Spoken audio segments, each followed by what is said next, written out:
Y en ese marco ordené que se preserve el lugar, aunque ya era un poco tarde, ya digo, por cómo tomamos conocimiento del hecho,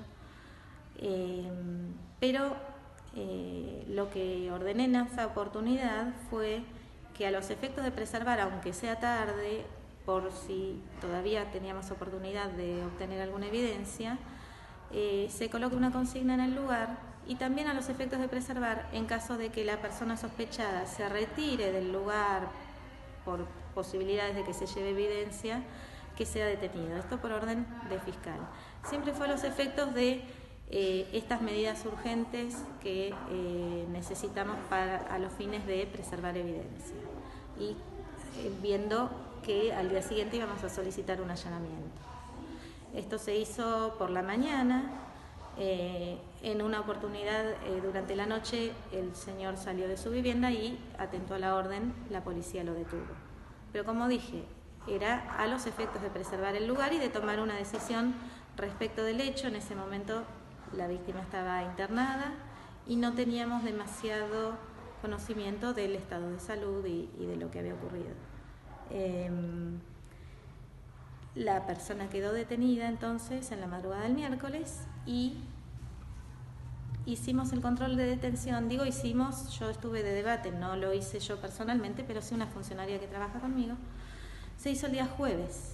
En una oportunidad, durante la noche, el señor salió de su vivienda y atentó a la orden, la policía lo detuvo.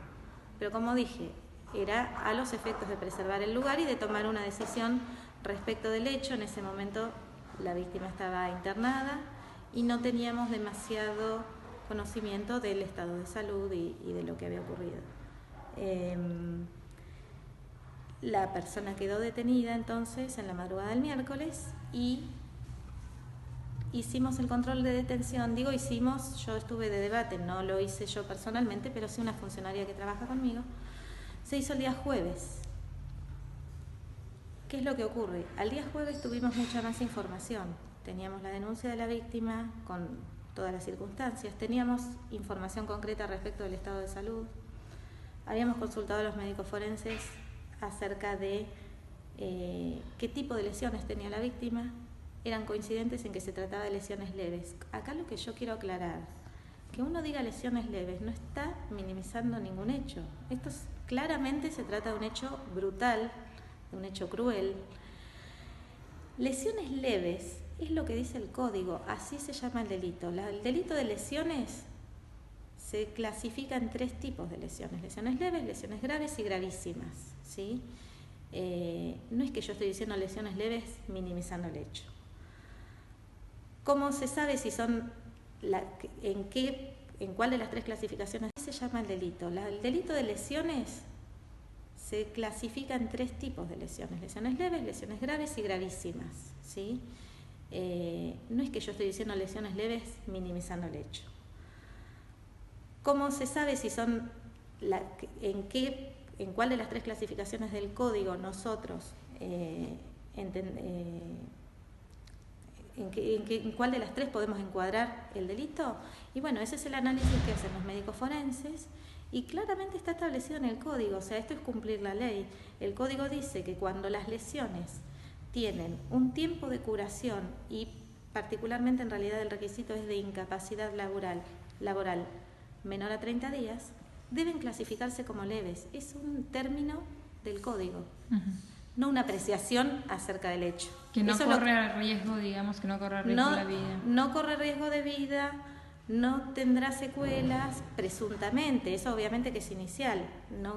No quiere decir que de acá a futuro lo vamos a seguir evaluando y en caso de tener secuelas o algún otro tipo de consecuencias, la calificación puede cambiar, pero lo que tiene que quedar claro es que no es una apreciación del hecho. El hecho claramente fue brutal, pero el código clasifica las lesiones en leves, graves y gravísimas y es en eso en que nosotros tenemos que encuadrar el delito. Aquí lo que se nos dijo es que no puso en riesgo la vida y que el tiempo de incapacidad laboral era cambiar, pero lo que tiene que quedar claro es que no es una apreciación del hecho. El hecho claramente fue brutal, pero el código clasifica las lesiones en leves, graves y gravísimas, y es en eso en que nosotros tenemos que encuadrar el delito. Aquí lo que se nos dijo es que no puso en riesgo la vida y que el tiempo de incapacidad laboral era menor a 30 días. Y eso es lo que nos enmarca en las lesiones leves.